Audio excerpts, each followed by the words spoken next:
Olá, me chamo Kleber Miguel. Eu sou Elton Biscola. E esse é mais um Legando Podcast. Legando Podcast é aquele espaço privilegiado que você já conhece para quem faz história hoje. Histórias que tocam vidas, que ajudam a transformar a sociedade, que geram resultados extraordinários, fora da curva e que principalmente nos ajuda nessa busca de sentido em viver o nosso propósito, né, Kleber? É isso daí. Propósito é sempre bom, cara. Quando você tem um propósito bem definido, eu acho que nada abala o seu emocional, o seu espiritual, até o seu físico, porque quem tem propósito, ele cuida desse todos os aspectos da vida. A gente costuma falar sobre as 7 saúdes, né, Elton? Financeiro, espiritual, mental, enfim. Nada vai abalar quando você tem um propósito. E o Legando Podcast, na verdade, ele faz essa mescla de propósito, de energia, de espiritualidade, de empreendedorismo. Então, de fato, eu gostaria que você já de cara fizesse aí a sua inscrição no canal do Legando Podcast, compartilhe com o maior número de pessoas, dá eco a essas pessoas. E o nome Legando, ele foi criado basicamente com a palavra-chave legado, né? Existem pessoas que já deixaram o seu legado, mas existem pessoas que estão legando, buscando o seu legado, e a gente quer trazer essa história aqui para vocês compartilhar. Nós temos aí mais de 70 episódios da primeira temporada e nós estamos agora nessa segunda temporada aí com muito sucesso e hoje um convidado muito especial. É um tema que eu confesso que não domino, por isso chamou a atenção de trazer ele aqui. Muitos brasileiros ainda não dominam esse tema, o Elton Biscola. Então nós pensamos nele porque, cara, o cara é especialista na área e vai nos dar uma aula. O que você acha hoje? Tá nessa expectativa de receber essa aula? O que é legal é o seguinte, essa solução que o nosso convidado traz hoje coloca os nossos negócios em outro patamar. E não só os nossos negócios, né? Tem um potencial de colocar a economia de países em outro patamar. E hoje a gente tem, né, esse privilégio de poder aprender, de poder saber como isso pode se encaixar na nossa vida, no nosso planejamento pessoal e também nos nossos negócios. É isso aí. Mas antes eu quero falar, claro, do nosso patrocinador aqui, que sempre está nos dando muita suplementação, muita energia e muito foco. E claro que eu estou falando do nosso queridinho Quick Power. Para você que não conhece ainda esse produto, é um produto maravilhoso, é um suplemento alimentar que combina suplementação e energia.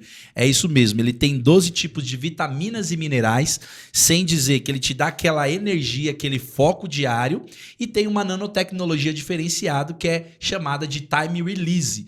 Ele tem cromo, zinco, magnésio, vitamina B, B12, B6, tem cafeína e taurina. A cafeína ela vai sendo liberada conforme o seu corpo precisa.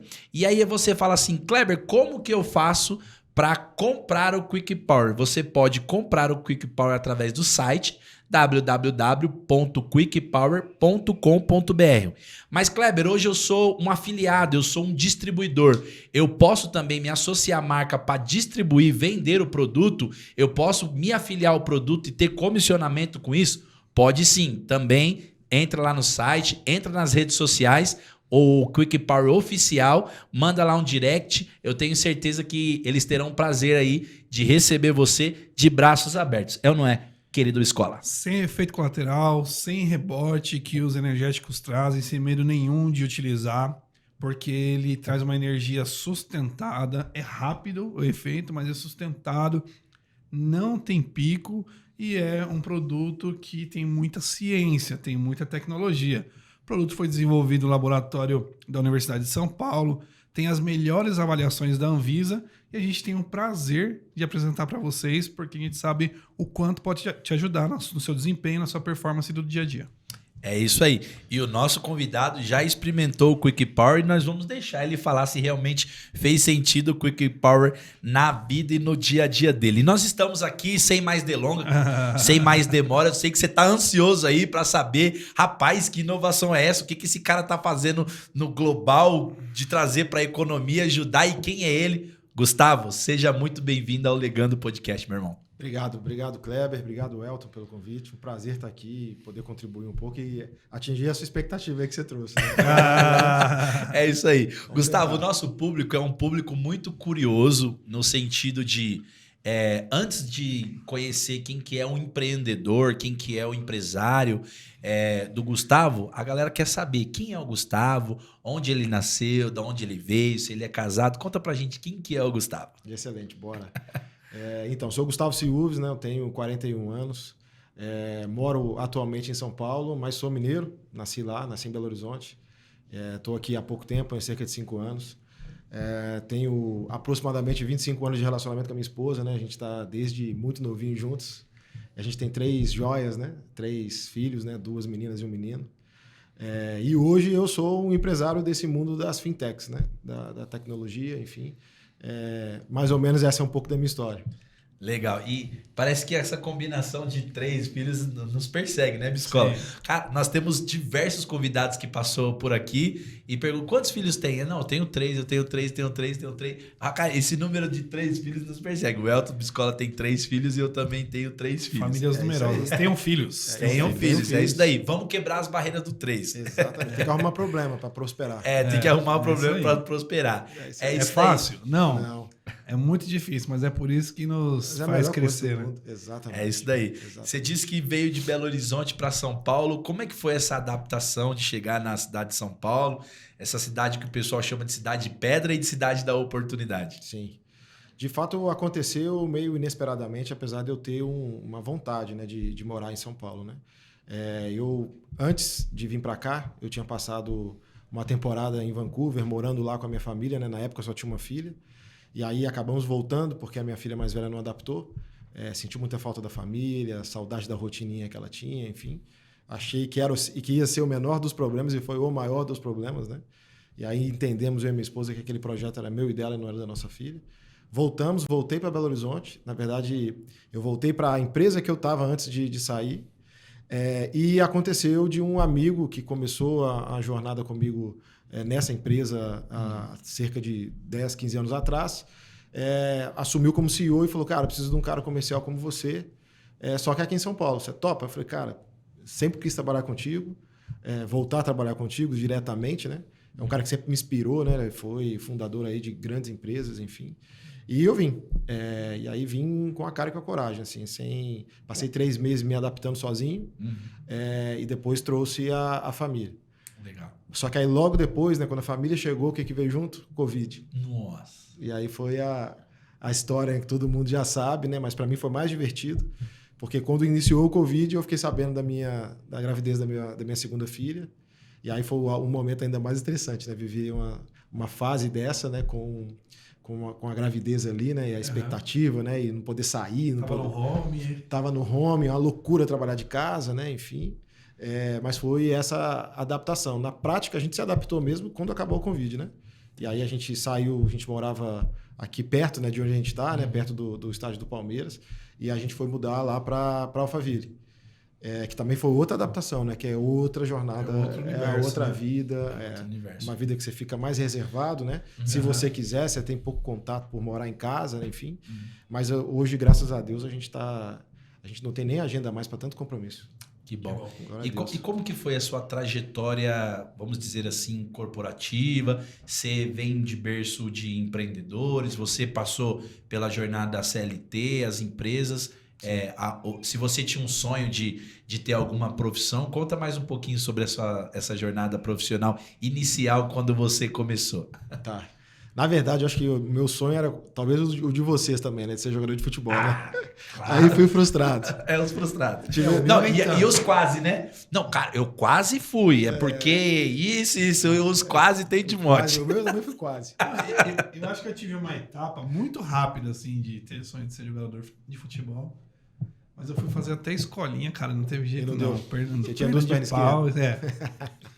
O cara destro tinha jogado na lateral esquerda, que era o colete que sempre sobrava, então...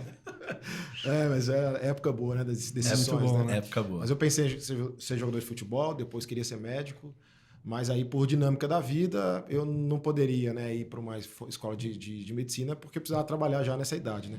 Então eu comecei a trabalhar com meu pai com 15 anos de idade meu pai abriu uma mercearia e aí eu ia para a escola, jogava bola e depois ia para ajudar ele, né?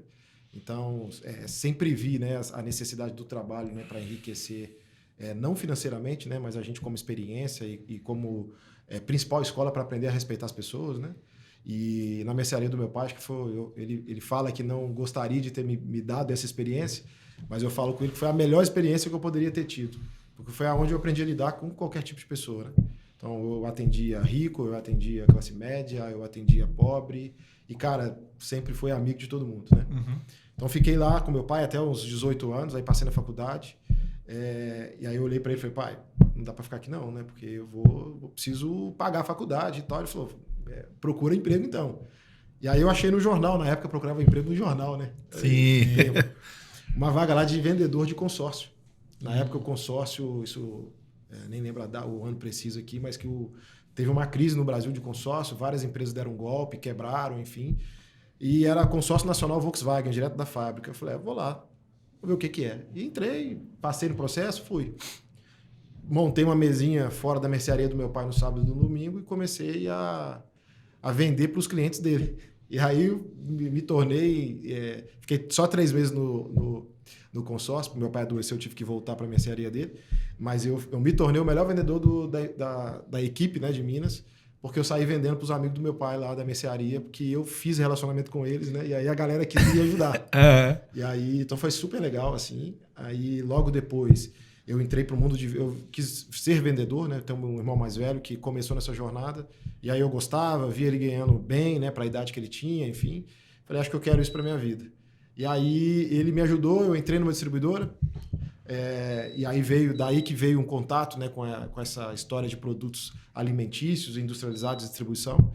E aí comecei a jornada, a bater pastinha, enfim. Com pouco tempo fui para outra distribuidora. Nessa outra distribuidora cresci. Ali era o início da jornada do autônomo. E aí nessa segunda distribuidora eu me destaquei e a Ferreiro do Brasil me convidou para cuidar da operação de distribuição em Minas Gerais. Eu tinha 19 anos. Uhum. Legal. E aí foi uma experiência absurda, assim. Outra escola, né? Tenho um amigo pessoal que me ensinou quase tudo que eu sei de vendas, né? E foi lá na Ferreiro. E foi, assim, o lugar que me destravou. Porque eu tive que falar em público. Eu sempre fui muito tímido, né? É algo que eu ainda trabalho para ajustar, mesmo sendo comercial, né? E é meio que controverso. Mas é algo que eu fui me destravando lá. Depois eu fui trabalhar em indústria de suco, fui cuidar da distribuição do suco Stial, e aí abri Mercado Brasil. Essa experiência não foi tão legal. Aí fui para a Reckitt Benckiser, que é uma gigante de produto de limpeza, né? Participei de lançamento do Vanish, Finish, SBP, enfim. Tudo comercial. Tudo comercial. E até então 100% distribuidor, né? Eu cuidava de canal de distribuição. Certo. E aí pintou na minha vida a possibilidade de ir para a Cielo. A Cielo estava passando por uma transição, estava saindo de VisaNet, né? Naquela época, as maquininhas, vocês devem lembrar, era uma máquina Visa, outra Master. Isso. E aí ia mudar ali a quebra da exclusividade das bandeiras, ia unificar tudo. E aí a Cielo queria contratar pessoas que tivessem know-how de competitividade, né? De estar em indústrias que o bicho pega, né? Porque naquela época era tirador de pedido, né? Então o cara chegava, quer Visa? Quer. Custa 4%. Não, mas pera aí, não dá para pagar. Você quer Visa? É isso. E depois mudou, né? Você tinha alguém que podia competir. Sim. Então eu fui para a Cielo, foi uma baita jornada, fiquei lá 10 anos. E na Cielo eu passei por varejo, passei por grandes contas, corporate, cuidei de Minas, Espírito Santo, alguns clientes em São Paulo. Foi lá que me despertou, né? Muita coisa também dessa veia empreendedor. Foi lá que me despertou para os relacionamentos intencionais, né? Foi lá que eu conheci o Davi Holanda, que foi quem me trouxe para São Paulo. Que logo depois, a história que eu contei aqui, né, que ele me trouxe, enfim, né, o Davi foi fundador da PagSeguro, depois o do Benckiser, né, que foi uma jornada que eu co-participei com ele, e hoje ele tem uma empresa que até recomendo, né, eu tenho falado bastante, que é um banco dentro do WhatsApp, chama Jota. Bem legal e gratuito, até recomendo aqui, todo mundo quiser baixar, j.ia, assim, é absurdo. Legal. É a materialização de quando o nosso antigo presidente do Banco Central, Campos Neto, falou que não precisaria mais de app para estar no banco, né? Legal. E o que ele fez é exatamente isso. Então, aí eu fui Cielo, depois vim para cá, né? E aí fui fundar essa empresa junto com ele, né? Aí fui do founding team do Benckiser, né? E aí foi 4 anos nessa jornada. Foi o meu primeiro acesso a ser empreendedor, né? Ainda com uma participação acionária pequena, enfim, né? Sim. Mas foi a primeira vez que eu tive contato com uma cadeira de fato executiva, né? E aí foi uma jornada absurda, assim, foi onde eu aprendi a construir máquina de venda, a lidar com demandas de investidor, né? A estar cada dia mais processualizado, a ter agilidade, usar automação para fazer o processo de venda acontecer bem mais rápido, né? A entrar no mundo da tecnologia, né? Até então eu vendia captura de cartão, mas eu não entrava ali nos bits e bytes, né, da tecnologia. E para poder vender o que a gente fazia lá, né, que é o Banking as a Service, em resumo, né, para facilitar o papo, Sim. a possibilidade de qualquer um virar banco, né, qualquer empresa virar banco. Legal. Então, você tem ali, né, uma camada tecnológica por trás, enfim. Então, foi enriquecedor, né? Depois, ali me deu todo o network que hoje eu tenho, né, o know-how que eu acabei construindo aqui em São Paulo, né, sobre esse assunto, né, e que também abriu a porta para onde eu estou hoje, né. A Zify, né, os fundadores da Zify, foram o primeiro cliente dessa empresa, né, do Bankly. Olha que legal. E na época eram 3 jovens com o sonho de construir uma empresa de criptomoedas. E a gente ofertou para eles, eles foram a primeira empresa a testar a nossa API de TED. API de TED? API de TED, que na época nem o Pix existia. Era TED. Isso foi TED Doc, né? TED Doc. Legal. E aí eles optaram só pelo TED, né? Porque o Doc tinha janela. Era 24 horas, né? Que só caía no outro dia, né? Eles faziam o Doc, só caía no outro dia. Exatamente. O TED era... E aí isso tudo foi o processo que a gente... foi por onde eu conheci, né? Hoje meus sócios, né? Então foi uma jornada assim inicial do mundo da tecnologia que me habilitou, né, a estar hoje onde estou e que me apresentou esses 3 jovens que são geniais, né? Então, hoje onde estão, com uma empresa com bastante reputação já, bastante volume, enfim, então foi bem legal. E aí depois fui para outras 2, fui para um banco para tentar montar a parte de Banking as a Service lá. Depois fui para uma empresa de infraestrutura de tecnologia.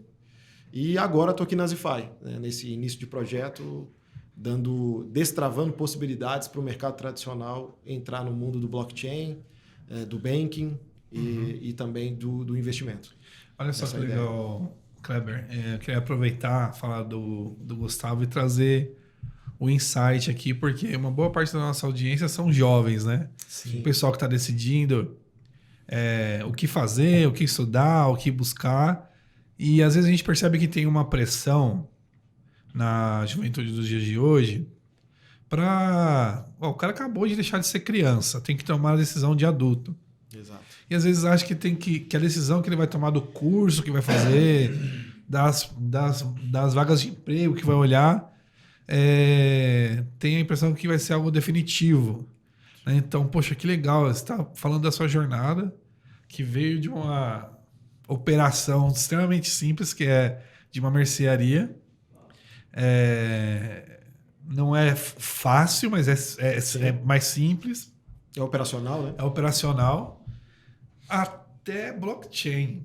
Então, assim, você fez uma jornada, né?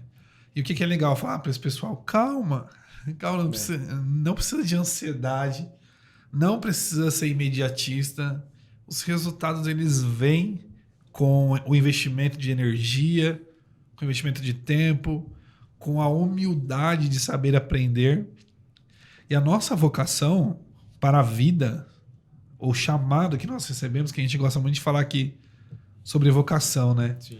Que no meio cristão fala-se muito sobre missão, e a ideia que tinha até pouco tempo atrás que o missionário é só aquele cara que prega no púlpito, é um religioso consagrado, mas a missão do cristão, ela envolve isso, mas sobretudo para nós que estamos no mundo, para nós que estamos aqui no meio corporativo, missão também é aquilo que nós fazemos da nossa atividade profissional e nos negócios. Faz parte da missão. Sim.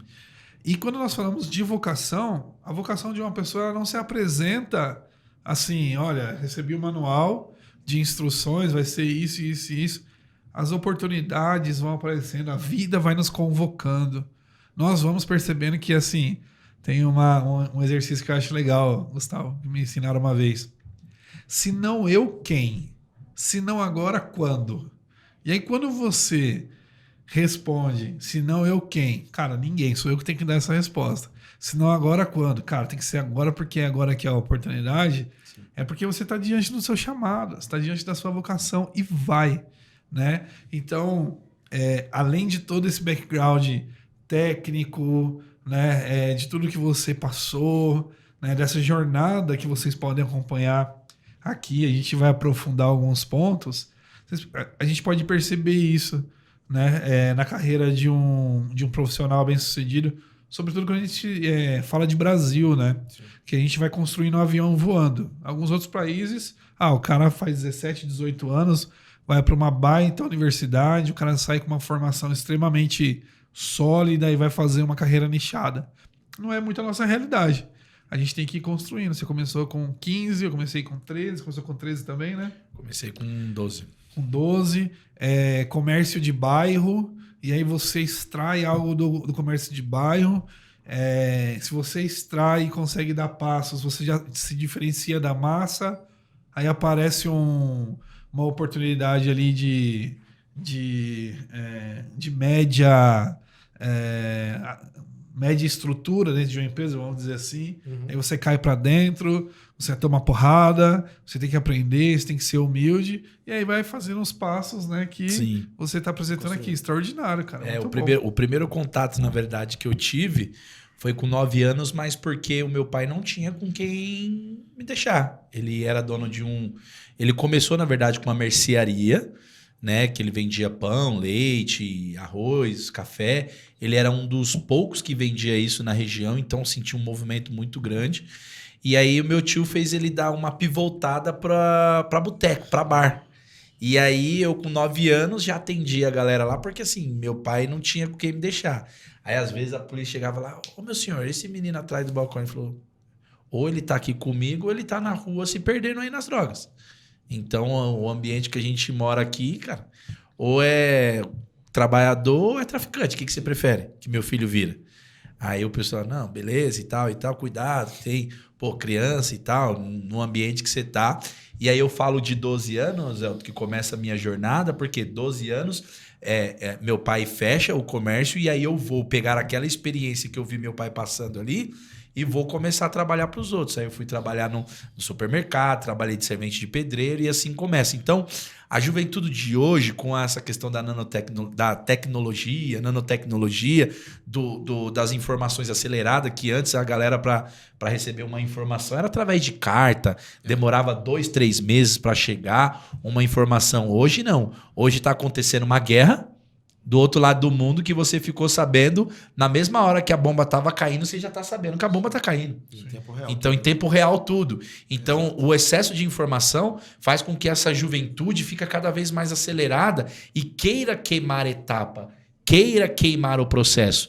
E aqui nós estamos de frente de uma pessoa que dá um testemunho ao contrário. Calma, tudo tem o seu tempo e vai chegar a sua hora. Sim, sim. Posso complementar com o tema? Claro. Fica à vontade. Eu acredito que assim, né? E eu vivo falando isso por onde eu passo. Tem aquele ditado, eu acho que é algum provérbio chinês, né? Que é tempos fáceis fazem homens... É árabe. É árabe, né? É árabe. Então, tempos difíceis, né? Fazem homens fortes. Tempos fáceis fazem homens fracos, né? Isso. E tempos fracos... E homens fracos fazem tempos difíceis, né? Isso. E eu acho que a gente está vivendo exatamente isso aí na nossa vida, né? E assim, a gente como pai aqui, né? A gente está brincando, Sim. Nós temos 3 filhos cada um, né? Sim. É claramente evidente, né, que essa geração, e eu acho que para nós, né, a nossa geração vai ter muito mais perpetuidade no mercado de trabalho, porque a de baixo não vai conseguir acelerar do jeito que precisaria, né? Sim. Sim. E eu acho que eu também só estou onde estou, acredito que vocês também só estão onde estão porque tiveram tempos difíceis lá no passado. Exato. Sim, exato. Né? Porque eu acho que hoje, quantas vezes eu já escutei de adolescentes aí, jovens, né? Ali, chegando a 30 anos, dizendo, não, 30 anos hoje é o novo 18 do passado. Sim. Tipo, você tem que estar na casa do seu pai ainda e tal. Falei, cara, não é possível, né, que eu estou escutando isso. Né? Respeito quem tem a sua opinião e o Sim. pai também que quer ter os meninos debaixo da asa, né? Mas não é benéfico, né? A gente vê, de fato, aí uma geração que até a gente, quando contrata, tem dificuldade de ajustar, de gerenciar, né? De instruir, né? Sim. Então, eu acho que contribuindo com o que você falou, Clebão, se não fosse Eu acho que o início da minha jornada tem sido difícil, né? Sim. Eu não acho que eu estaria onde eu estou, não. É isso Tudo aí. bem, mas entendendo, estando entendido essa jornada de forma resumida, que depois dá para fazer Outro podcast, né? Outro podcast só sobre isso. Vamos falar sobre a realidade de hoje, né? Vamos. Você tá no. Vou pedir para que você apresente melhor, mas você está hoje no mercado de criptomoedas, de tecnologia relacionadas a criptomoedas, a blockchain. Fala um pouquinho para a gente, contextualiza o Tá que bom. é isso. Tá. A Azify é uma empresa de tecnologia, né, que ela provê serviços, facilidade, né, ou seja, a infraestrutura tecnológica para que qualquer empresa entre no mundo do blockchain ou do investimento ou do banking, né? O que isso quer dizer, né? Assim, a gente no nosso mercado, né, esses termos são todos em inglês, então o que a gente faz é vender o que o mercado está dizendo virou moda, né? Falar do as a service, né? Então, a gente viabiliza, por exemplo, com a plataforma de banking, que o Quick Power cria um Quick Power Banking, por exemplo, amanhã, obviamente não é tão rápido assim, mas enfim, para agilizar o processo, e passe a ter clientes como banco. Então, usando a licença de uma das sócias, né, da Azify, que é a Azimut, que é hoje a licença regulada pelo Banco Central e pela CVM, você consegue abrir contas de verdade, como se fosse uma conta de um banco normal, né? A única coisa que você não faz é prover crédito. Mas você consegue dar um cartão de crédito, você consegue dar a conta digital, com todos os benefícios que ela tem, pagamento de conta, enfim. Isso cabe para varejo, cabe para empresas que tem bastante clientes já na base, cabe para e-commerce, cabe para tudo. Aí você me fala, indústria. cabe para indústria. Cara, sabe o que mais cabe para a indústria? Principalmente indústrias que têm bastante quantidade de funcionários, montar a folha de pagamento. Ele monta um banco para ele pagar os próprios funcionários. E aí, dentro desse arcabouço, ele põe os benefícios. Cara, ele põe. Isso? Sério? Isso aqui é surreal, né? Isso aqui Porque é um custo. Dói demais para as empresas o custo de gestão de folha, etc. Sabe que mais do que isso? É que acho que os empresários ainda não se tocaram do tanto de dinheiro que fica na mesa e para ele é um dinheiro novo, que quem está rentabilizando é o bancão. Sim. Né? Então, olha o tanto de movimento que ele faz quando ele paga a folha de pagamento. Né? Aí depois, quando ele paga um fornecedor. Né? Então, assim, são milhões de reais assim, empresas grandes que gerenciam isso tudo. Eu passei por uma empresa de varejo que a gente conseguiu fazer uma baita negociação com taxas bancárias, inclusive de cartão, só pelo fato de levar a folha. Né? O que o banco faz hoje? O banco ele tem uma jornada que ele tem muitos produtos. Né? Então, ele tem a folha de pagamento, ele tem o capital de giro, ele tem a emissão de boleto, ele tem o Pix, ele tem a adquirência de cartão. Então, na prática, o que ele faz é ele dilui os custos mais interessantes para você naquela negociação, mas de outro lado ele está ganhando. Né? A famosa frase de que não tem almoço grátis. Né? Sim. Então, quer dizer, o banco está... E por isso você vê sempre os lucros cada dia maiores dos bancos. Né? Tem dois grandes motores, né, que fazem o banco gerar muito recurso. O dinheiro que movimenta, então ele consegue rentabilizar, né, o famoso float ali, o dinheiro que dorme na conta rende. Né? Aqui no Brasil, com as taxas de juros que a gente tem. Sim. Então ele rende. Então esse é um grande motor. O outro grande motor é a política do empréstimo. Né? A gente tem juros hoje abusivos, né? Então você tem cartão de crédito lá 14%, 15%, 20%, fora as outras coisas. Sim. A partir do momento que você tira essa penetração do banco, da sua empresa, e passa a você fazer, pensa que todo o movimento que roda dos seus funcionários e o comportamento de uso, de saldo médio em conta, por exemplo, que dificilmente alguém tira, hoje em dia, né, estamos digitalizados, tira o dinheiro inteiro da conta no dia que recebe, né? Ele está gastando, ele paga uma conta aqui, paga outra lá, faz um Pix e tal. Então, pensa que por mais que o saldo da conta vai diminuindo ao longo do mês, de qualquer forma, toda vez que ele dorme lá um pedacinho, ele vai rentabilizando. Então, o dono, né, dessa indústria já passa a ter uma nova linha de receita. Além disso, ele pode fazer um empréstimo consignado. E ele ajuda, ele dá uma educação para o funcionário de ter uma consciência para tomar empréstimo. Sim. Né? Além de também manter o funcionário com ele, né? Porque é uma dívida que ele vai descontando ali da folha. Para o funcionário, ele pode fazer um valor simbólico ali de juros, né? Mas imaginando aqui, é bem melhor do que quando uma empresa dá esse recurso do que contrata de um banco. Sim.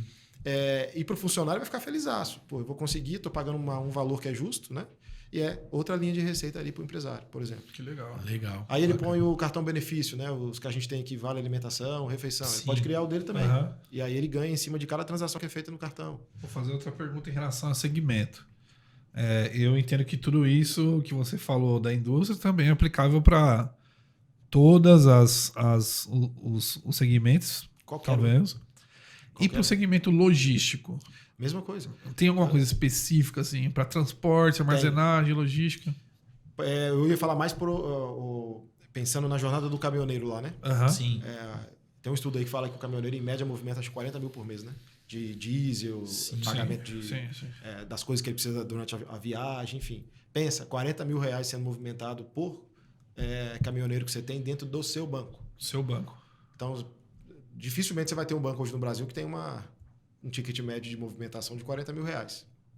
Então, para o caminhoneiro, você pode dar para ele a possibilidade dele ter uma conta PJ lá e conseguir gerenciar o que é de despesa da transportadora, o que é de despesa dele, o que é lucro. Aham. Então, você consegue fazer isso tudo dentro do ambiente seu, ali do seu app. Sim.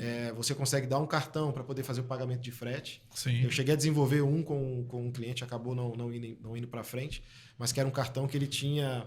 Era um cartão com bandeira, né? No caso era a Mastercard.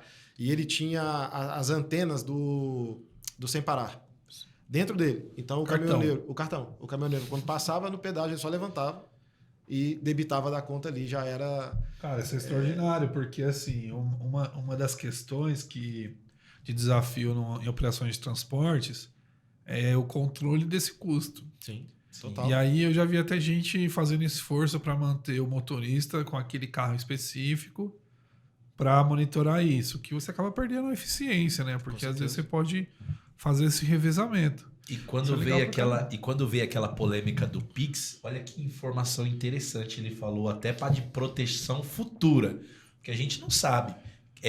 O governo recuou em questão da taxação do Pix e tal, e olha só que bacana que ele falou.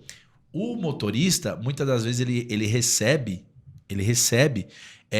para comprar o diesel, para pagar sem parar, tudo na conta dele. Sim. Agora imagine só, junto com o frete. E ele ia ser taxado pela movimentação total do valor. E nem tudo aqui dali era o líquido dele, o serviço. O líquido vem depois. O líquido vem depois. A prática de mercado eu faço adiantamento de 70%, 80% para você. Quando você concluir o frete, ou depois de X dias que tem o fechamento, você recebe o resto. Esses 30%, esses 20% é de onde o cara tira a margem dele. Nem sempre é a margem toda, mas é de onde o cara tira a margem dele. E aí é possível você segregar isso dentro do aplicativo. Isso, aí quando ele falou, já imaginei o motorista na tranquilidade, que é o seguinte, ele recebeu o valor, então o aplicativo já fala quanto que é pro diesel, quanto que é pro sem parar e tal, e o que é... Olha que extraordinário. Não, e isso a gente está falando só das soluções ligadas à questão Só do Bank. Fora o resto que tem Bank as a Service, né? Bank as a Service, Eu tenho uma dúvida. Você falou alguns termos em inglês, Sim. mas eu gostaria que, além de falar, explicasse cada um deles, até para mim, que sou leigo, que não entendo, mas pensando em galera. Por exemplo, blockchain. É isso? É assim que fala? Blockchain. Blockchain. Blockchain. Traduz pra gente pro português e o que ele realmente entrega. Tá. Deixa eu só falar uma coisa antes, que eu acho que Fica à vontade. Que a gente tá falando de Fica à vontade. segmentos e tal. A gente está vivendo agora no Brasil, não só no Brasil, no mundo, né? Uma jornada onde há uma descentralização de toda a jornada financeira, né? Dos grandes incumbentes aí, para novas experiências, né? Então, a gente vai cada dia mais ver experiências bancárias, por exemplo, voltadas para aquele nicho. Então, você vai começar... Porque você hoje tem o poder da decisão, né? Que o Nubank acabou disruptando isso no Brasil, né? E no mundo também, de você levar a experiência... para outro patamar, né? E ser o fator decisor da sua compra, né? Então você vai começar a ver, por exemplo, jornadas de... Eu vou brainstormar aqui, né? Começar a pulverizar ideias, né? Pode ter banco do podcast. E aí você tem alguma necessidade específica aqui que só esse banco do podcast vai cumprir. Por exemplo, existe uma necessidade hoje latente do banco do... Como chama o canal de distribuição seus, que é o afiliados. O afiliados. Então, você pode criar um banco dos afiliados. Por quê? Você pode dar para ele a gestão inteira de tudo que ele está vendendo, de quando vai cair o dinheiro, de qual é o percentual de comissionamento que ele tem, de quem é afiliado junto com ele, né? O que esse cara está gerando para ele. Algum banco vai fazer isso? Não vai. Né? Não vai. Então, a gente vai ver uma jornada cada vez mais de bancos nichados. Eu participei do Banco do Contador, do Banco do Médico, do Banco do Influencer, fora outros aqui que a gente vai lembrando, mas é para dar clareza que o Banking as a Service, né, então vender plataforma bancária como serviço, é uma realidade e vai cada vez mais desbravar o Brasil, ainda mais nessa jornada da descentralização. O Uber tem isso o Uber tem um banco. Com os motoristas, né? O Uber tem um banco, tem o Uber Bank lá, que é feito por uma empresa do Bradesco. E que é como se fosse um Banking as a Service do Bradesco que fornece a solução. Mas o 99 tem... você tem vários. Acho que Hotmart. Hotmart estava também criando um, exatamente. Você falou do Nubank. O Nubank, eu não sei se ainda, mas ele começou como meio de pagamento, não como banco, né? Apesar de ser Nubank, ele começou como meio de pagamento e cartão de crédito, né? Na verdade, ele começou dando cartão de crédito. Isso. Dando crédito para quem não tinha crédito. Pros negativados, isso, né? Era mais ou menos isso, assim, que foi a pegada, né? E aí, depois ele virou a potência que virou, né? Legal. Mas respondendo a sua pergunta do blockchain, né? O blockchain nada mais é do que uma tecnologia, né? Uma linguagem programável, né? Então, o block é de blocos mesmo, né?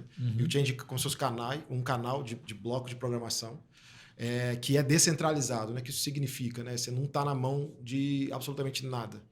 Entendi. Então, ele é uma forma diferente de tecnologia que permite a gente criar lastros de tokens, né? Vamos dizer assim, tem um outro nome que é como se fosse criptografados, né, em teoria, que permite você acessar o blockchain, que é esse contexto inteiro de uma nova tecnologia. Então, com isso, você consegue rastrear, por exemplo, se a gente quiser aqui colocar o Quick Power dentro do ambiente de uma tokenização do blockchain, a gente pode soltar aqui ao mercado um token.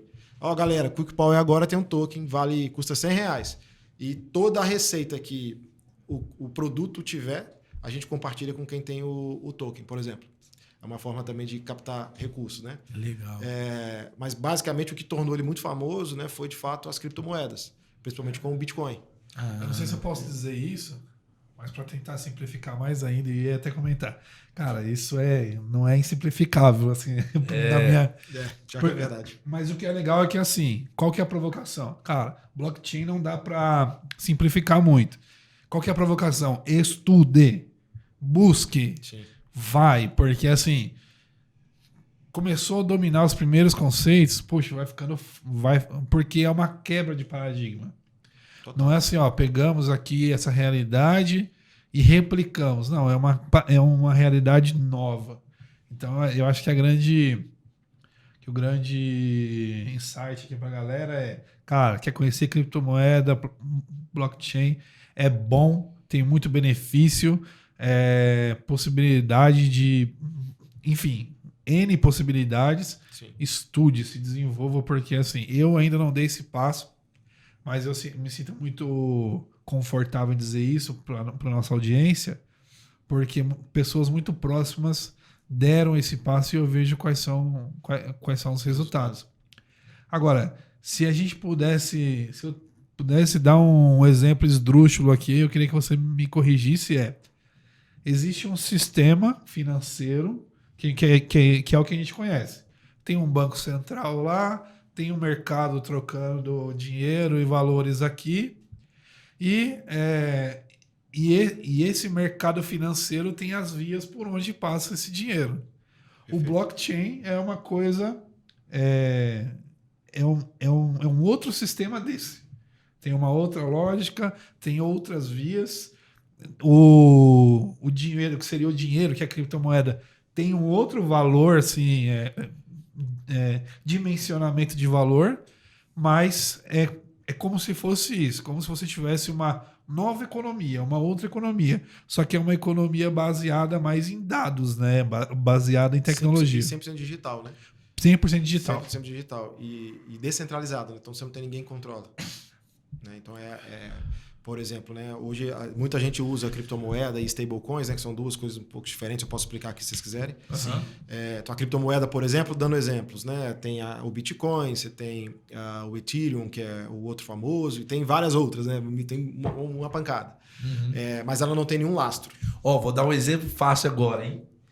Bitcoin é a Coca-Cola, que todo mundo pede, mas só que é um refrigerante. Sim. Aí tem vários refrigerantes, mas a criança fica com a Coca-Cola. Então a Bitcoin é a primeira das outras todas, sucesso. é isso? Exato, é de mais sucesso. É mais conhecida, é isso aí. Exatamente. E aí você tem a stablecoin, que nada mais é do que ela tem um lastro de valorização baseado numa moeda fiduciária. Ou seja, dólar, real, euro, enfim. A mais famosa delas é o USDT, que é o USD de dólar, né? Uhum. E o T de Tether, que é a tecnologia que ela roda ali, né? Enfim, a stable criada. E aí tem uma outra famosa também, que agora ficou mais ainda famosa, o SDC, o C de Circle, que é uma empresa hoje regulada nos Estados Unidos, abriu capital dia 6 de junho. No dia da abertura de capital, valorizou 168%. Nossa. E nesse mês já valorizou 650%. Meu Deus. E 98% da receita dessa empresa vem das reservas que ela faz de USDC. Então, é uma realidade que está batendo na porta e a gente precisa entrar nesse barco o mais rápido possível, porque é a nova economia. Principalmente por conta da descentralização. Só antes da gente falar das questões talvez até mais avançada para aqueles que nos acompanham e já estão dentro desse universo, pelo que você falou, então, a Azify é B2B, são soluções para B2B. Empresas. Exato. Tá bom. Então, o cara que está nos acompanhando aqui, o cara que está descobrindo agora, tanto a questão de bank quanto a questão de criptomoeda, e ele quer sair do establishment, do básico que todo mundo conhece de sistema bancário. Uhum. Quais são os primeiros passos que você sugere para esse cara? O que eu vivo falando assim, não é qualquer projeto e não é qualquer empresa que você consegue entrar nesse mundo, né? Porque para tudo na vida você tem que ter uma tese estruturada, né? Uhum. Mas assim, o primeiro passo na minha visão a gente tem um amigo em comum que me apresentou para um importador. E eu fui conversar com ele e comecei a entender um pouco da jornada dele. E o que hoje a importação tem como gargalo, né? A questão do time para fazer o câmbio. Quando chega a mercadoria, tem que fazer o câmbio, tem que fazer o desembaraço. Então, se esse navio chega às 8 horas da noite, acabou. Ele vai pagar lá o tempo que o navio está parado esperando, pelo que eu entendo aqui, pelo que eu descobri. Só no outro dia, quando abrir o Swift, né, que é como se fosse a janela do câmbio ali para você poder atuar, ele vai conseguir fazer. Aí eu falei com ele, cara, já parou para pensar que você consegue fazer isso com criptomoeda, né, com stablecoin, perdão? Aí ele falou, nunca ouvi falar disso na minha vida. Eu falei, então, deixa eu te explicar. Você consegue usar o SDT para fazer esse tipo de operação. Aí ele, cara, me conta um pouco mais. Enfim, qual que é o benefício aqui da história, né? Ele entra para um mundo que é regulado, né? Você não está fazendo nada... Ainda no Brasil não é regulado, mas não tem nada ilegal no processo. Sim. Você tira o dinheiro daqui, manda para onde ele quiser. E nesse caso aqui é para a China. Sim. E o dinheiro sai da conta dele e vai lá para o chinês, né? Que ele precisa pagar, por exemplo, a compra ou até mesmo o desembaraço quase que instantâneo, né? A gente brinca aqui que é como se fosse um Pix internacional, né? Com o benefício de ser mais barato a jornada por conta do imposto, né? Então, esse é um caso, por exemplo, que faz muito sentido da pessoa entrar, né? Sim. Agora, banking só faz sentido quando na minha visão, né? Quando você tem uma demanda dentro da sua empresa, aí você usa uma tentativa de usar o seu próprio ecossistema de pessoas, de funcionários, de fornecedores para poder levar soluções, né? Então, por exemplo, a gente tem uma conversa bem avançada hoje com o quarto varejista do Brasil. Tem 20 mil funcionários. 50 mil funcionários. E ele está nessa jornada, porque ele tem hoje um problema de abrir conta para os funcionários em cidades do interior de Minas e do Espírito Santo. Então, tem muito funcionário meu que não é digital. Então, o banco pede um monte de coisa lá e eu não consigo abrir conta. Falei, tá bom, a gente consegue resolver. E aí, o papo começou por conta dessa dor, mas aí depois ele viu todos os benefícios que ele não estava enxergando, que é o que eu contei aqui antes, né? De remunerar, enfim. Então, eu acho que a primeira coisa tem que entender uma dor e uma visão de, cara, para onde eu vou se eu montar um banco meu aqui, né? O que eu vou levar de serviço ali que alguém vai consumir? Porque sendo honesto contigo, montar um banco por montar não vai te levar a lugar nenhum, porque hoje você tem muita oferta. Sim. E hoje é tudo de graça. Sim. E quando você monta, você paga, né? Você paga pela infraestrutura, você paga pelas pessoas, você tem custo, né? Então, manter, né? Exatamente. Não, e te ouvindo, eu fiquei pensando assim, poxa, e mão de obra, né? Sim. Você tem que... Claro que assim, eu acho que ainda é um oceano azul, porque você tem no mercado de trabalho bancário, você tem bastante oferta no Brasil, imagino, porque quem capitaliza isso são os grandes, né, no primeiro momento. Então, imagino que tenha muita gente que venha dos bancos tradicionais e que se adapta para esse tipo de banco. Agora, não deve ser uma operação barata também, né? Para manter. O que traz de ponto positivo é que com essas jornadas aí do as a Service, né, você consegue, por exemplo, contratar todos os serviços bancários sem ter que ter gente para operar. Entendi. De alguém. Então, por exemplo, você deu o exemplo o que o banco hoje tem mais expertise é na política de crédito, né, de como fazer a política para saber quanto eu posso emprestar para o Elton não vai se endividar, ele vai conseguir me pagar, né? Uhum. Essa é eu diria que é a parte mais complexa dessa jornada. Sim. Quando você dá crédito. Sim. Só que hoje já existe tecnologia que te ajuda, né? A já entender esse score de crédito para cada pessoa. Sim. E com a entrada da inteligência artificial, tá mais fácil. Assim, rápido. Exato. Mas é sempre passo a passo. Ainda mais quando você coloca dinheiro na frente, né? Então, quando você fala de crédito, procurar na internet, você vai achar vários e vários casos de empresários, empresas que perderam muito dinheiro dando crédito, porque não tiveram uma estruturação de política de crédito posterior, né? De entender essa máquina de dar crédito, né? Sim. Então, a partir do momento que o cara não tem essa inteligência, a possibilidade de ter um insucesso é absurda, né? Então, você tem que ir aos pouquinhos e tal, mas hoje em dia é bem fácil. Brasileiro. Quando a gente fala em questão de tecnologia, Gustavo, nós temos uma parceira aqui que hoje nós temos o privilégio de anunciar mais uma vez como uma das nossas patrocinadoras, que é a Transdusom. E a doutora Luciana hoje é um laboratório de diagnóstico e imagem avançada. E a doutora Luciana é uma pessoa espetacular com uma visão extraordinária. E hoje ela está usando muito essa questão tecnológica para trazer o melhor diagnóstico de imagem para os seus pacientes, né? E aí eu gostaria de passar aqui um vídeo explicando um pouquinho melhor sobre a Transdusom, aonde ela tem as unidades e falar um pouquinho das suas especializações. Então eu vou pedir para a produção, solta o vídeo para a gente, por favor. Conheça as unidades Transdusom e nossos serviços especializados em diagnóstico por imagem, estrutura moderna, equipamentos de última geração para um diagnóstico preciso. Equipe especializada, profissionais capacitados para atender você com excelência. Diversidade de exames, atendimento humanizado. Confira nossas unidades. Unidade Carapicuíba, Avenida Corifeu de Azevedo Marques, 209, Carapicuíba, São Paulo. Unidade Alphaville, Alameda Araguaia, 943, Barueri, São Paulo. Unidade Jandira, Avenida Carmine, Grag Minano, 48, Jandira, São Paulo.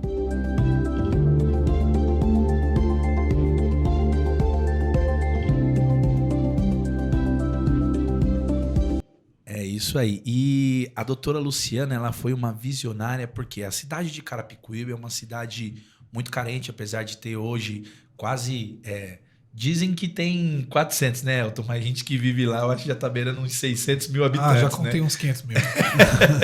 Por aí. E ela começou basicamente há 30 anos atrás, onde ninguém entregava resultado, cara. E olha que bacana. Ela tem uma frase que me tocou muito. Agulha que vai na veia do meu filho é a mesma que eu coloco na veia de todas as pessoas. Comigo não tem essa da questão que se eu estou num ambiente mais chique é um material e se eu estou num ambiente mais pobre é outro material. Não. Os meus laudos quem faz todos os meus laudos são os mesmos médicos que faz o laudo no Albert Einstein. Então, assim, o marido dela também tem um envolvimento nessa questão muito bacana. E a questão das certificações, né, Elton? A Transdução tem tudo a ver com o Legando Podcast também, porque assim, é uma empresa certificada em ISO, em ONA 3, que é uma certificação do segmento, é a mais alta. Trabalham com tecnologias de ponta, como por exemplo o Samsung e GE. São o showroom, né, da Samsung e da GE. E agora, né, as máquinas praticamente todo ano, o tempo inteiro trocando máquina, colocando máquina mais tecnológica, máquinas com inteligência artificial trazendo uma eficiência muito grande. Então você imagina uma unidade que atende mais ou menos 1.000 pessoas por dia.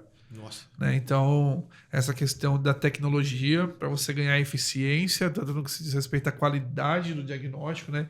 Imagens mais bem definidas, agilidade, etc., sem perder, né, a qualidade, sem perder a confiança que a Transdução tem. Então, para nós é um grande prazer poder anunciar a Transdução também na segunda temporada do Legando Podcast. É isso aí. E vamos para mais uma dúvida aqui, que eu acho que é minha e de muitas pessoas, se vocês me permitem, falar um pouquinho sobre o Bitcoin, que existe ainda uma trava no Brasil sobre isso, né? A criptomoeda. Para a pessoa hoje que é leiga, que fala assim, não, eu quero começar a fazer, porque dizem que a Bitcoin é até uma questão de proteção, né, do patrimônio e tal. Para quem não entende nada e quer começar, que o Elton falou, não, estude. Mas para você que já tem um pouco mais de experiência com isso, se alguém fosse começar, qual a dica que você daria? Fora realmente a pessoa, claro que a pessoa tem que estudar, mas sim, qual a dica que você daria para a pessoa começar nesse mundo? Tá.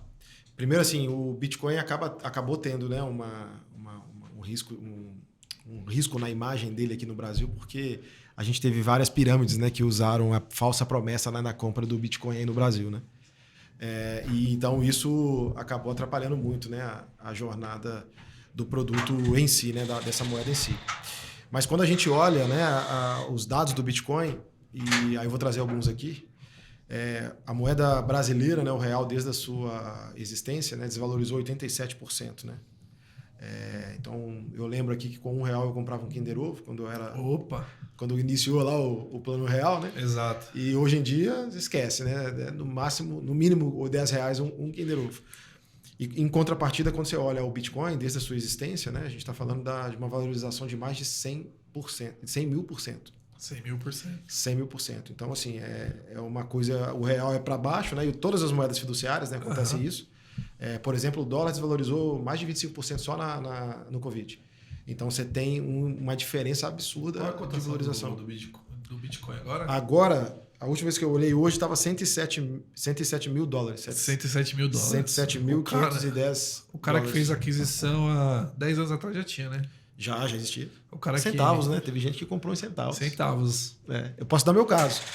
Eu, quando comecei a estudar sobre Bitcoin, foi quando eu estava nessa jornada lá no Bankley, né? E aí a gente adquiriu um Bitcoin, custava R$30 mil.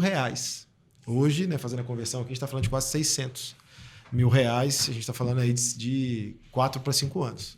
Então, não existe nada no mundo que valorize 49% ao ano. Essa é a média de valorização do Bitcoin, né? Eu tinha um amigo no trabalho que ele tinha um Honda Fit. Aí o Honda Fit, de um ano para o outro, mas a gente sabe o porquê, deu uma valorizada, aquela época que valorizou a tabela. Mas o Fit valorizou melhor, né? Ele ficou tudo feliz. Poxa, cara, paguei X no carro, agora o carro tá valendo mais e tal. E a gente apelidou o carro dele de Fitcoin. De Bitcoin. De Bitcoin por causa da valorização. Boa. Mas aí, então assim, aí tem algumas premissas, né? Por que o Bitcoin tem essa valorização, né? Ele é considerado um ativo escasso, né? Então, ele é comparado ao ouro, né? Hoje, ultimamente, né? Então, ele é tão escasso quanto o ouro. Pouca gente sabe, mas existe um limite, né, de bitcoins que podem ser minerados e disponibilizados para venda, né? Esse limite são 21 milhões de moedas, né? 21 milhões de bitcoins. Então, chegou em 21 milhões, não tem mais. É basicamente isso. Falam-se que existe também a possibilidade de aumentar, mas teria que mudar o blockchain e tal, e pelo o que a gente tem hoje de informação, a comunidade não toparia que isso acontecesse. Então, o que a gente está vendo agora também é uma guerra, no bom sentido da palavra, de pessoas correndo atrás para ter o Bitcoin. Sim. E hoje não é só pessoas, tá? O governo americano compra, em média, $2,5 bilhões por mês para fazer reserva de Bitcoin. O governo chinês já está fazendo a mesma história. O brasileiro está estudando, né? Acho que o Campos Neto já estava muito nessa linha ali com o Banco Central, mas agora o Galípolo está pensando aí ainda se vai ou não vai. Empresas já estão fazendo essa jornada, né? Tem empresas fora do Brasil e no Brasil que fazem tesouraria com Bitcoin. Ou seja, o dinheiro que sobra, né? O dinheiro que eu tenho aqui para operacionalizar a minha empresa, ou um pouco mais do que eu tenho, né? Capital de giro, já estou jogando em Bitcoin. E a gente já tem um case aqui no Brasil, né, de uma primeira empresa que eles chamam de Bitcoin Treasury, que é tesouraria com Bitcoin, que é o Melius, que é uma empresa de capital aberto, né, que quando anunciou que começou a fazer um teste para ver como isso funcionaria, a ação deles já valorizou bastante, conseguiu aprovar no conselho, né, a compra de 100% do caixa, se eu não me engano era R$400 milhões, comprou 100% em Bitcoin. Mudou o estatuto da empresa, hoje é uma empresa que tem como fim comprar Bitcoin, não é gerar receita. Então, tudo que acontece lá é para comprar Bitcoin, né? Acabou de fazer um follow-on na Bolsa, né? De ali captar mais recursos, captou R$170 milhões, se eu não me engano, comprou Bitcoin. E nesse tempo que ela começou essa história, ela já valorizou, já dobrou, chegou a 3 vezes o valor da ação. Então, o valor de mercado deve ter também aumentado de forma absurda. E aí ela acaba trazendo um risco, mas é um benefício ao mesmo tempo, que o valor da ação dela está sempre lastreado no Bitcoin, né? Porque tudo que eles vivem é pro Bitcoin, né? Só que aí tem um caso, né, fora do Brasil, de uma empresa que chama Strategy, que foi quem começou essa jornada, que hoje eles têm, se eu não me engano, acho que mais de 2% dos Bitcoins disponíveis eles já compraram, assim. É uma empresa que compra. Todo dia você vê assim, publicações deles dizendo: estou comprando $2,5 bilhões. Então, assim, é um negócio que é verdade, é real. Para a gente, como investidor, né, eu estou muito cuidado para falar isso, porque, né, depois alguém vai me cobrar: pô, você falou para comprar o Bitcoin lá e caiu. E ele vai cair. Né? O blockchain do Bitcoin ele tem uma jornada de 4 em 4 anos. Né? Então, ele respeita essa jornada, sabe? Como se fosse uma linguagem de programação dentro dele, que em 4 anos ele corta a linguagem de programação e começa tudo de novo. Sim. A gente está chegando na etapa da finalização do 4º ano. A tendência é que seja entre outubro e novembro. O mercado chama isso tecnicamente de halving. Quando chega o halving é o máximo da valorização. Tem gente que fala, hoje ele está a $107 mil, mas tem gente que fala que ele vai chegar em 150, 120, 130. Então, na minha visão, ainda eu acredito nisso. Né? Eu acho que ainda tem uma estilingada aí de valorização até outubro, mais ou menos. Depois vem o halving e aí corta pela metade, ele vai ter uma desvalorização considerável. Né? Estimam-se aí de 30% a 40%. Pode ser que seja menor, por conta ele está mantendo resistência, né? Ou seja, ele está ficando há muito tempo acima de $100 mil. E aí, para o bom acompanhador aí de números e investidor, quando dá para surfar essa onda até o halving terminar, quando começar a cair, vende. Aí, quando começar a jornada, né, desse mercado voltar a crescer, que a tendência é entre janeiro e fevereiro do ano que vem, compra e esquece. Ou faz como eu estou fazendo. Eu compro e esqueço. Eu não vou tirar, não, eu deixo e o custo médio ali vai me dar o benefício do futuro. Porque eu não tenho a disciplina de ficar olhando todo dia. Então, a loucura da vida aqui não me permite ser um trader. Mas o Bitcoin hoje é bastante visto, né? Ele tem um apetite muito grande do mercado para buscar esse tipo de ativo por conta de tudo que eu falei, né? E, curiosamente, tem mais gente no Brasil que investe em Bitcoin do que investe na Bolsa de Valores. Olha que bacana. E eu tive uma frase, e que eu carrego essa frase há muito tempo, Gustavo e Elton, que é o seguinte: compre terra, meu filho, que terra nunca desvaloriza, verdade, né? E a Bitcoin vem nesse sentido. E por falar em comprar terra, tem mais um dos nossos patrocinadores aqui que eu tenho a honra de anunciar, que é a Legacy 87. A Legacy 87, ela é uma imobiliária lá de Santa Catarina, que também agora está com uma unidade agora em Alphaville, né? E o que a Legacy 87 ela tem de diferencial? O pessoal vai mostrar um pouco mais da unidade de Santa Catarina para você ver aí no vídeo, enquanto nós vamos explicando um pouquinho mais sobre isso. Eles se especializaram em buscar o que há de melhor no mercado, né, de Santa Catarina, no crescimento para que você faça um belo investimento. Por exemplo, de comprar apartamento na planta com uma valorização extraordinária. Então, assim, o dono da imobiliária, o CEO hoje, que é o Estevão Lopes, ele é referência no mercado de alto padrão em Porto Belo e Itapema. Com mais de 10 anos de experiência, a Legacy 87 ela oferece soluções completas com departamento jurídico, marketing, para que você tenha realmente, de fato, fazer uma compra segura. Com a matriz lá em Porto Belo e agora a filial aqui de Barueri, a empresa ela já vendeu mais de 500 imóveis. E olha só, o Estevão ele teve a honra de vender um dos apartamentos do Neymar Júnior, o menino Ney, né? Que ele costuma brincar e chamar de menino Ney.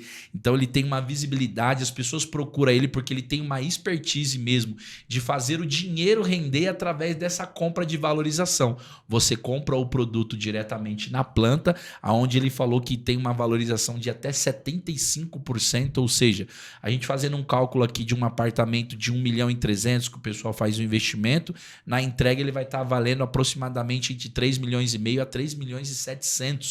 Ou seja, você consegue fazer o financiamento direto com a construtora, com uma entrada muito baixa de 10%, e eles financiam esse valor em até 10 anos para você. Ou seja, eles te entregam antes do seu financiamento acabar e com uma valorização extraordinária. Então, quando o papai falava e o vovô falava que filho, investe em terra, nós temos aí uns especialistas para nos ajudar. E a menina dos olhos hoje do Brasil, que é Porto Belo, né? Balneário Camboriú ali cresceu bastante, não tem muito para onde crescer, aí veio Itapema e agora tem Porto Belo, que já está com plano diretório todo aprovado. Então, eu tenho certeza que se você quer, de fato, investir também em apartamento, em casas, para valorizar o seu patrimônio, entre em contato com os nossos amigos da Legacy 87, que eu tenho certeza que eles vão ajudar vocês. E o Legando Podcast, além de tudo, é um ecossistema, né? A gente está falando de negócios imobiliários aqui e estamos falando também sobre criptomoedas, sobre blockchain, sobre tecnologia.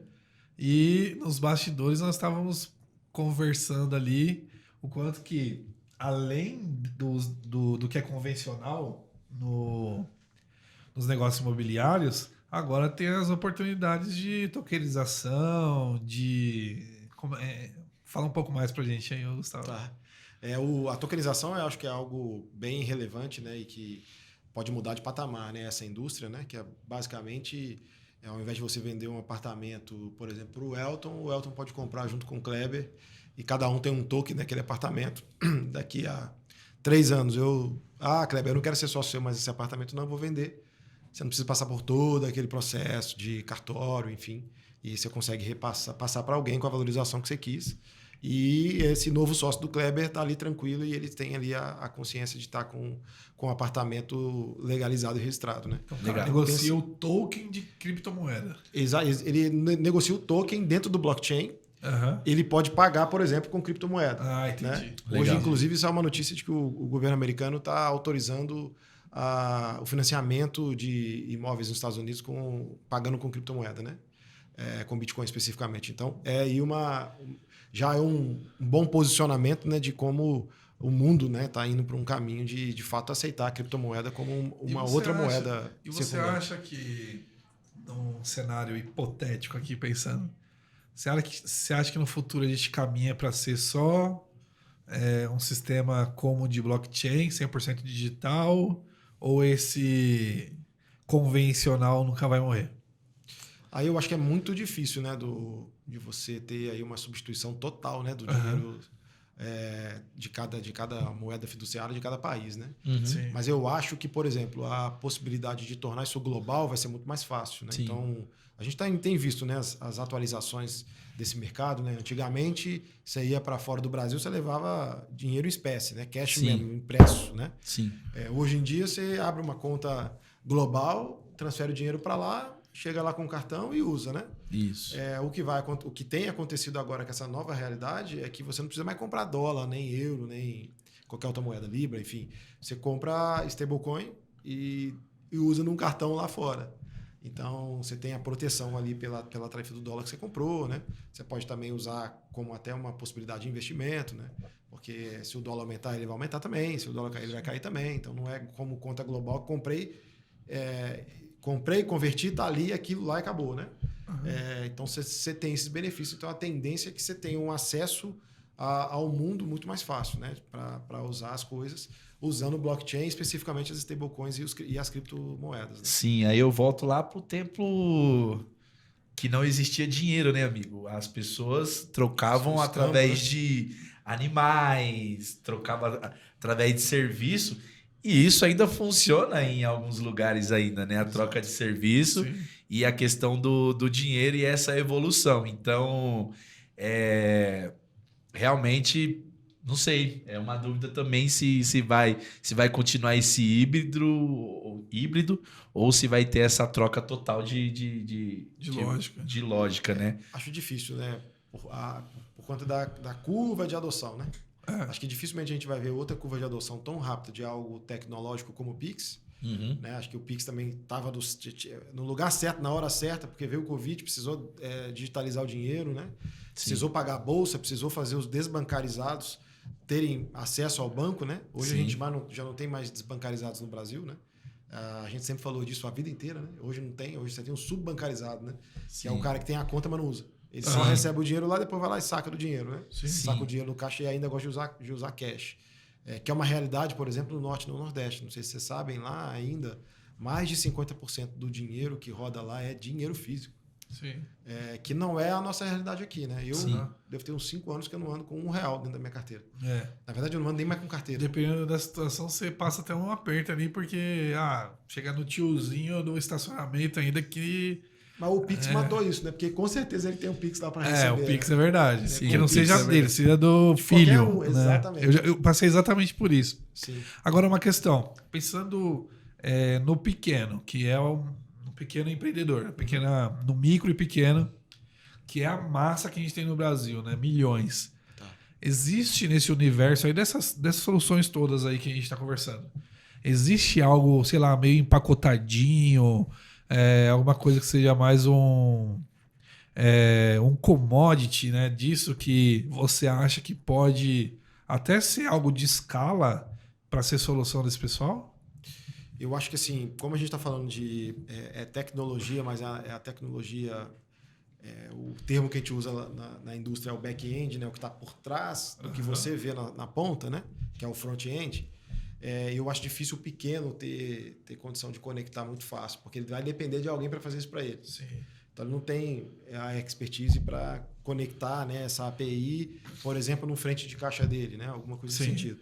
Por isso que ele usa soluções empacotadas, né? Por isso que ele usa... Você já deve ter percebido que tem mercearia, bar, usa a maquininha lá, né? O POS. Sim. Mas quando você vai para o supermercado, já é aquela integrada lá no computador, que existe um software por trás e chama TEF, aquele negócio lá.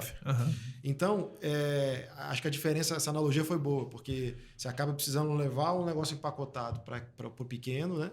E o grandão, ele consegue conectar lá nas 4, 5 adquirentes que ele quiser. E ele tem já uma inteligência para rotear de acordo com o tipo de cartão para onde ele tem uma negociação melhor. Sim. O pequeno acaba que é inviável ele ter 5, 6 máquinas para ele poder passar em cada um ali, porque é aluguel de cada uma delas. Sim.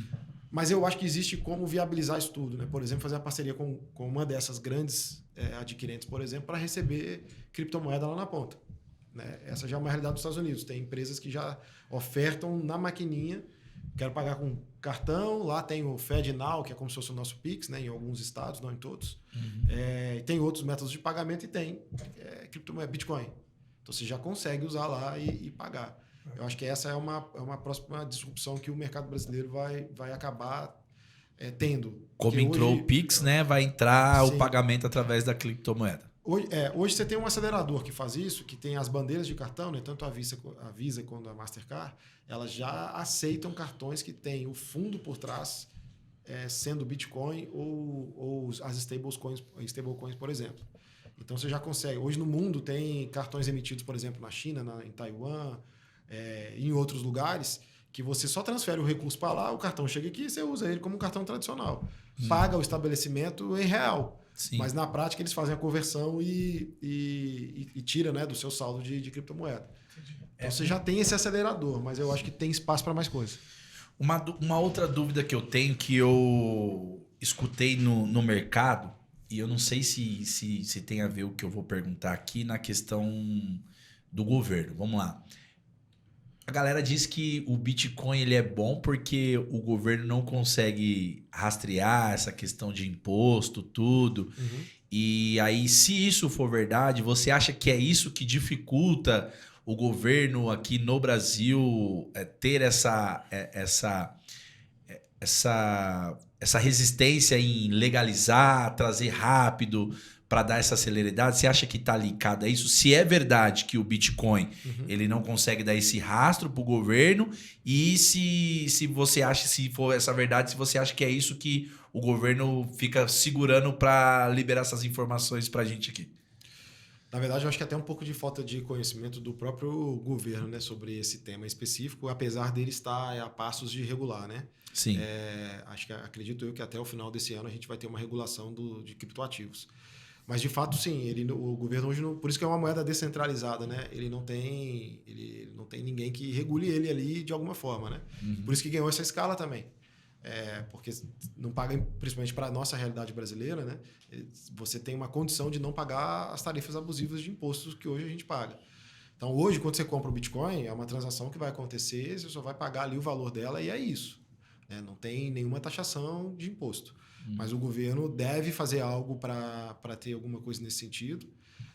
Não sei como ele vai organizar, porque ele pode tirar, na prática, né, essa operação daqui de dentro e ir para outro país que não está regulando. Porque como é um negócio descentralizado, você compra aqui, você tem acesso a qualquer lugar do mundo, ou você pode comprar em qualquer lugar do mundo, talvez ele não consiga ter esse controle. Né? Sobre a rastreabilidade, hoje, toda vez que você... Toda compra de Bitcoin, ela necessariamente nasce numa moeda fiduciária, né? Ou seja, ou num dólar, ou num real, ou num euro. O nosso exemplo brasileiro, se você entrar numa exchange, numa empresa aí de investimento, né? de Bitcoin, de criptomoedas, para comprar, você vai ter que fazer um Pix para uma conta. Então, a partir daquele momento, o Banco Central já sabe que o Kleber fez uma transação para alguém. Né? Se for uma transação muito diferente de um perfil, alguma coisa assim, ou até mesmo a empresa que subsidia, né, a licença por trás ali de banco, ela também ela não é que ela rastreia, ela monitora para evitar lavagem de dinheiro. Né? Sim. E aí, se existe algum tipo de alerta, é comunicado para o COAF. Então, hoje já funciona assim. Você tem quase todos os casos que você viu aí de pirâmide, tal, enfim, nasceram muito por conta do próprio ecossistema financeiro reportar ao COAF uma possibilidade ali de um valor expressivo saindo de um lugar que eles achavam que não tinha muito sentido. Então, se eu entendi bem, hoje já tem a possibilidade, e talvez esse seja o campo que ele consiga, de monitorar e depois de regular o começo do processo. O começo, sim. Eu tiro o real da economia, aí eu tô transformando em criptomoeda. Até aqui dá para você ir, amigão. Daqui para frente, que peninha não tem isso. Muito... Ele não vai saber quantos bitcoins você tem, por exemplo. Ótimo. É ótimo. Ótimo, que sim. bom. Hoje Um é uma abraço. via que muita gente tem feito, né? Tipo, como você mencionou no início, né? De internacionalizar seu patrimônio através das criptomoedas ou stablecoins. Então, hoje é muito fácil fazer isso. Então, hoje, uma das principais parceiras, me corrija se eu estiver errado, as holding está ali muito ligada à criptomoeda também, porque a holding a galera usa para fazer essa proteção patrimonial, ou seja, você tem alguns bens aqui, mas para proteger em questão que às vezes o cara tem 10, 15 empresas. Então, por exemplo, cara, se ele tem problema no CPF de bloqueia todas as outras empresas. Então, eles criam uma hold para fazer essa proteção. Então, a Bitcoin, ela tem Bitcoin pode ser uma alternativa dessa. Pode ser uma alternativa dessa também. E a stablecoin também. Qualquer uma das duas, você consegue ter uma alternativa dessa de blindar o patrimônio. Eu queria voltar na parte do token, da questão que você falou de imóvel. Hoje, todo imóvel que você faz, você precisa ter o registro, a escritura para ser de fato seu. Sim. Existe já essa possibilidade do token entrar na matrícula do imóvel para trazer essa segurança? Kleber, eu acredito que sim. Hoje já não, o token não vai substituir, né, o processo legal do registro do imóvel no cartório, né, que é algo Brasil, né? Isso. Mas ele faz esse contrato ficar mais inteligente. Então, na prática, como eu te disse, é possível, por exemplo, vender um prédio inteiro tokenizado. Sei lá, você tem 10 apartamentos, mas você pode vender para 1.000 pessoas aquele prédio. Cada um tem uma fração, né? Isso tudo registrado, né, em cartório. Isso facilita depois o comércio para frente, né? Então, tem modelos de negócio que quem disponibiliza o token, eu já vi uma fazenda em Manaus ser vendida, tokenizada, foi uma das primeiras do Brasil, aonde qual que era a jogada dele, né? Ele pegou a fazenda, dividiu lá ela em milhares de fração, então ao invés de vender para alguém uma fazenda que valia 40 milhões de reais e ter que achar um comprador que tivesse 40 milhões de reais, ele achou 1.000 pessoas que tinham, sei lá, 4.000, né? Então foi um jeito mais rápido e fácil. Só que do modelo de negócio dele era uma monetização perpétua, porque a cada vez que algum investidor do token revendesse o token, ele continuava ganhando. Ele tem uma parcela naquela revenda, né? E aí se o outro vender, de novo acontece. E o outro vender, de novo acontece. Então é um negócio que é a vida inteira. Então você tem modelos para fazer esse processo tokenizado, né? Hoje já existe também, não só em apartamentos, terreno, mas existe, por exemplo, projetos de construção de hotel, onde você faz... O hotel é muito famoso, né, de revender ali. Tem um quarto no hotel, né? E eu recebo um valor pela receita, né, do que gerou ali. Já tem gente fazendo tokenizado. E aí a gente usa um termo, né, no mundo dos investimentos aí, que é o yield, né, que é a receita que aquele negócio, né, gerou ali no final, já compartilha, como se fosse um dividendo, né? Então já compartilha com todo mundo o token. Então é muito mais fácil para gerenciar também. Porque como você está falando de tecnologia, você tem muito mais facilidade de acessar esses dados para depois fazer todos os tipos de reporte. Então, respondendo a sua pergunta, cara, super possível fazer nesse modelo que você mencionou. Legal. Nós estamos caminhando para o fim já, mas eu queria... nós falamos do pequeno, falamos de indústrias, médias, grandes, mas eu queria chutar o balde agora. O cara que está buscando investimento, cara, tem muita grana para colocar em um projeto. E está pensando em vir para esse mercado mais de criptomoedas. Tem alguma oportunidade, especificamente pensando nessas grandes operações, pensando em grandes investimentos? Que, poxa, isso daqui é pensando num cara grande, aqui não é pensando num cara que está começando. Alguma coisa nesse sentido? Ou são essas daí, só que em escala maior? Não, eu acho que qualquer produto que tenha como coração do negócio da pessoa, né? Do empresário, construir em cima de algo relacionado ao blockchain, tem um oceano azul ainda para navegar, né? Desde ele criando, por exemplo, um aplicativo que vai permitir você comprar e vender lá criptoativos, por exemplo, ou comprar e vender stablecoins, ou ter já esse cartão que eu mencionei, que aí você coloca o dinheiro nessa conta e vai para fora usar, por exemplo, até as teses da tokenização, passando também pela indústria do banking. Então, cara, tem muita oportunidade em quase tudo. Você pode pensar em oportunidades de pagamento com o criptoativo como motor. Você pode pensar como o criptoativo como investimento, assessoria para trabalhar toda essa jornada que eu mencionei do halving, tira, não, sai daqui, espera, agora investe de novo. Enfim, então, acho que o mundo, né, de blockchain, ele tem muitas oportunidades e ele se encaixa em quase tudo que a gente tem hoje de mercado financeiro. Legal. Ele pode ser usado para investimento, ele pode ser usado para pagamento. O cara pode montar um ecossistema com esse apetite de investimento em grande escala. Exatamente. E eu acho que assim, uma janela que está aberta, que eu não vi ainda em escala acontecendo, é métodos de pagamento escaláveis, né? Ou seja, em todo lugar você conseguir colocar a aceitação de uma stablecoin ou de uma criptomoeda. Ou seja, comprar um pão com uma fração de um Bitcoin. Legal. Isso eu acho que é uma oportunidade que cada dia mais vai Eu perguntei aparecer. porque o Kleber tá com caixa, cara. Ele tá lotado. Extraordinário. Tô sabendo. É isso aí, esse caixa aí a gente precisa fazer render, né? Na verdade, não é eu. O Legando Podcast tá com caixa assim, ó. Bombando, né? Tipo, a dica, faz tesouraria com Bitcoin. Faz tesouraria. Você, patrocinador, fique à vontade de vir patrocinar o Legando Podcast, como nós temos aqui a Quick Power, como nós temos aqui a Trans do Som, a Legacy. Você pode ser aqui também um patrocinador e a gente divulgar aí e você ajudar o Legando a trazer eco à sociedade, como, por exemplo, uma aula que o Gustavo está nos dando aqui E a partir sobre de investimento. hoje, graças à Azify, a gente consegue receber o teu apoio através de criptomoedas. Seja isso muito aí. bem-vindo. É isso aí. E você falou a questão de bancos.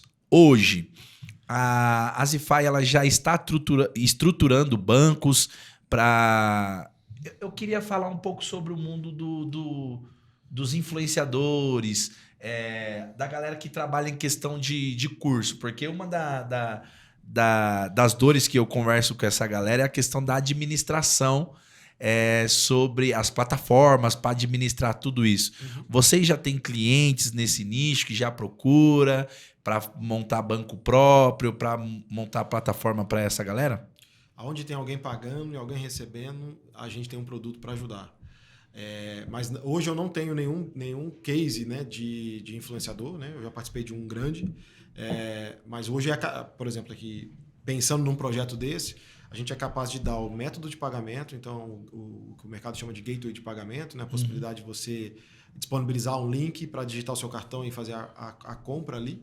A gente consegue fazer um white label, ou seja, o método de pagamento do nome do influencer, ou da escola de negócio, ou do mentor, né? Enfim. Então é possível fazer isso. Eu sei que quem já tem um ecossistema desse é o Pablo Marçal, né? Ele já tem o gateway de pagamento dele, ele já tem o banco dele. Então é fácil copiar esse modelo de negócio para pessoas que têm o mesmo estilo de ecossistema, né? Legal. Então a gente é capaz de construir o método de pagamento, é capaz de construir a conta, é capaz de construir um cartão, é capaz de dar acesso para os clientes investirem em Bitcoin, em qualquer outra criptomoeda, em ter também as stablecoins, enfim. A gente é capaz de fazer um cartão Black de metal, Sim. por exemplo, extremamente sofisticado para o nosso cliente lastreado no Bitcoin, por exemplo. Então, beleza, investe aqui R$1.000, você tem um limite de R$1.000 aqui para você usar aqui no seu cartão, por exemplo, com experiências da Mastercard, tudo isso, enfim. Então, a gente é capaz hoje de dar acesso e eu diria desbloquear, né, iniciativas dentro de investimento, jornadas de banco e também de blockchain para qualquer um e em qualquer escala. Depende o que eu acho que é aí para eu não vender sonho, né? É muito entender o que eu falei lá no início, assim, não é qualquer coisa que você consegue entrar. Sim. Você tem que ter, obviamente, uma estrutura organizada e um plano de negócio bem feito, porque para depois você não olhar para trás e falar, desperdicei tempo e dinheiro aqui numa jornada como essa. Legal. Existem muitas empresas hoje que trabalham com, por exemplo, plataforma de afiliados. Que é o quê? Que são as pessoas que... Por exemplo, vou dar um exemplo do nosso patrocinador, é o Quick Power. Tá. O Quick Power ele tem lá o site próprio deles, onde eles vendem o produto diretamente para o cliente B2C final, mas ele tem também uma experiência com os afiliados, que é o que? Eles utilizam uma plataforma onde o afiliado ele se cadastra num link e ele tem um comissionamento através dessa venda. E também tem o gerente, que ele tem um link diferenciado onde ele cadastra e cuida desses afiliados. Ou seja, é possível você montar uma plataforma dessa. Por exemplo, a própria Quick Power tem uma plataforma dessa para fazer o gerenciamento com meio de pagamento próprio. Tudo é possível fazer isso? Com certeza. E o melhor de tudo aqui, né? Como eu falei lá no início, né? Imagina o tanto de dinheiro que está rodando que a Quick Power paga para os afiliados e para os gerentes, que vai para todos os bancos, né? E eles dormem com dinheiro, rentabilizam e fazem o que fazem aí, né? De receita. Então, é a melhor forma de você começar a ter uma linha de receita nova, porque você passa a fazer pagamentos. Então, você vai ter acesso à infraestrutura do pagamento. Então, para você vai ser bem mais barato, você não vai pagar como um usuário de banco, por exemplo. Sim. Então, você é seu próprio banco, então você dá seu próprio preço, em teoria.